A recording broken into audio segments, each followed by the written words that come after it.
Namaskar, I am Manoj Kumar. Welcome to in the program Press Meet.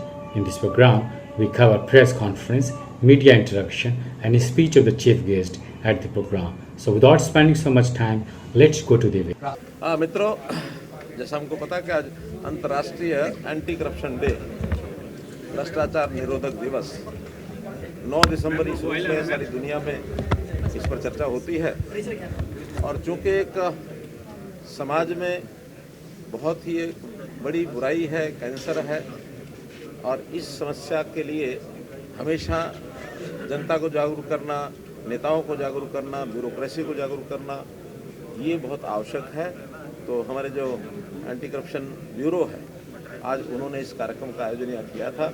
हमारे जितने अधिकारी हैं, हर एक विभाग के CVOs हैं, एंटी करप्शन ब्यूरो के जो अधिकारी हैं, पुलिस के अधिकारी हैं, ऐसे सब लोग आज यहाँ थे। और साथ में ही जो हमारा हरियाणा कर्मयोगी इस नाम से एक प्रशिक्षण चल रहा है, जिसके अंतर्गत 3 लाख कर्मचारी और अधिकारियों का प्रशिक्षण ये होगा।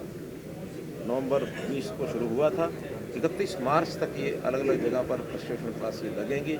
वो लोग भी आज 20 स्थानों से, 9 जिलों में 20 स्थानों पर ट्रेनिंग चल रही है, वहाँ से सीधे जुड़े हुए थे। तो करप्शन के विषय पर काफ़ी चर्चा अधिकारियों ने भी की, मैंने भी की है कि हम अपने इस करप्शन वाले विषय को कैसे जन जागरण के माध्यम से या कोई दंड के माध्यम से अथवा लोक लाज का जो एक हथियार होता है उसके माध्यम से इसको समाप्त कर सकते हैं।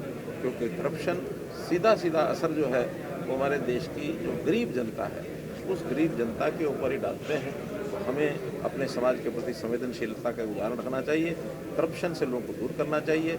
मुझे ये भी एक संतोष है कि पिछले 9 वर्ष में हमने जितना काम किया उसमें करप्शन हमारे प्रदेश में काफ़ी कम हुई है, लेकिन जितनी है उसको भी ना हो, इसके लिए सबको हमको प्रयत्न करना चाहिए। देखिए, निश्चित रूप से भ्रष्टाचार अगर समाप्त करना है तो हमें ये कतई विचार नहीं करना कि उसके दायरे में, उसके चक्र में कौन फंसा है।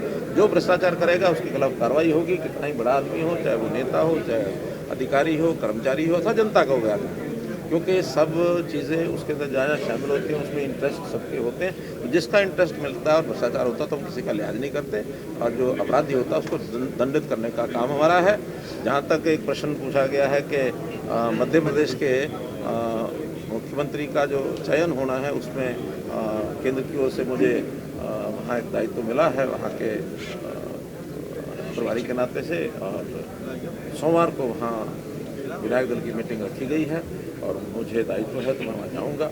और मेरी आशा है जैसे हरियाणा, जैसे भारतीय जनता पार्टी के किसी भी प्रदेश के अंदर सर्वसम्मति से जो भी फैसले होते हैं तो सर्वसम्मति से फैसले होंगे, विधायक दल का फैसला होगा, फिर पार्लियामेंट्री बोर्ड की मुहर लगेगी और उसके बाद नए मुख्यमंत्री जो भी आएंगे वो अगले 5 साल के लिए अपना काम करेंगे। देखिए, ये बात पहले बात तो ठीक नहीं है कि 3 गुना से ज़्यादा बड़े हैं। किसी ने भी आपको जो बताया हो या आपने देखा हो तो ये गलत है।